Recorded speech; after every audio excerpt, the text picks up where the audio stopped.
সারা দেশে যে একটা অস্বস্তিকর পরিবেশ চলছে,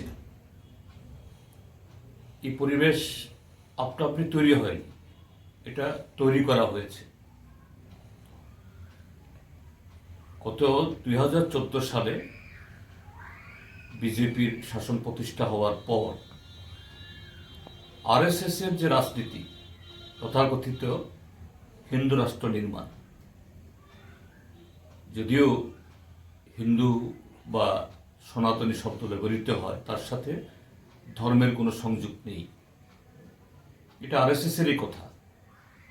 এবং ঠিক যে এই রাজনীতির যে মূল দুইটা তাদের যে উদ্দেশ্য বা দুইটা তাদের বৈশিষ্ট্য বা লক্ষণ, একটা হলো যে যেন তেন প্রকার ক্ষমতা দখল করে দেশের একচেটিয়া পুঁজির হাতে সমস্ত সম্পদ, সমস্ত যে অর্থনৈতিক সুযোগ তৈরি করে দাও।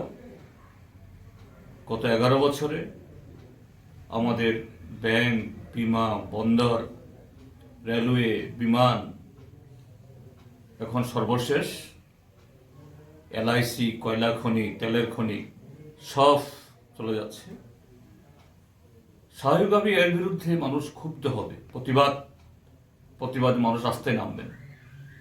তো এই আন্দোলনকে দুর্বল করার জন্য মানুষকে ভাগ করতে হবে, সংগঠিত আন্দোলন, গণতন্ত্রের দুর্বল করতে হবে। তার জন্য অস্ত্র হলো সাম্প্রদায়িকতা, হিন্দু মুসলমান। এই রানিং কালে এই দেরাদুনে আমাদের ত্রিপুরা রাজ্যের উজ্জ্বল ছাত্র এঞ্জেল চাকমা খুন হয়েছে। এরকম দেশের বিভিন্ন প্রান্তে হচ্ছে। গত 25শে ডিসেম্বর খ্রিস্টানদের বড়দিন, ভগবান যীশু খ্রিস্টের জন্মদিন, সারা দেশে তাণ্ডব চালিয়েছে এই হিন্দু সুরক্ষা সমিতি বা বজরং দলের নামে। আর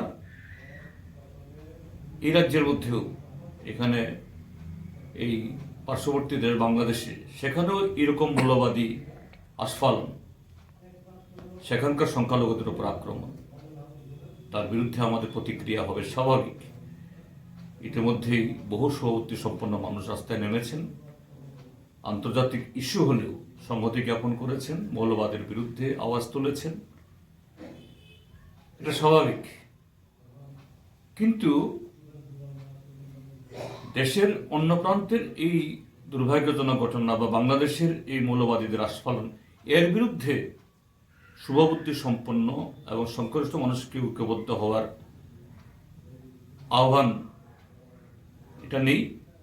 এখানে মিছিল হচ্ছে ত্রিপুরাতে में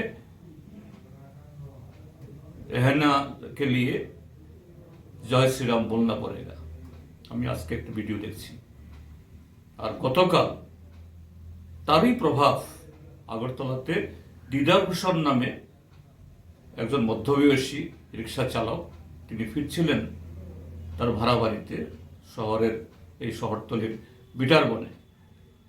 তার নাম শুনেই, যেহেতু নামটা ভিন্ন ধর্মীয়, কাজে তার উপরে হামলা চালাও।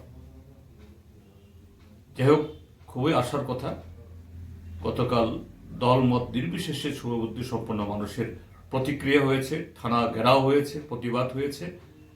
যারা তাৎক্ষণিকভাবে নেমেছেন তাদেরকে সবাইকে আমি অভিনন্দন জানাই। কিন্তু শুধু একটা প্রতিবাদ হলে চলবে না। এই যে অশুভ শক্তি,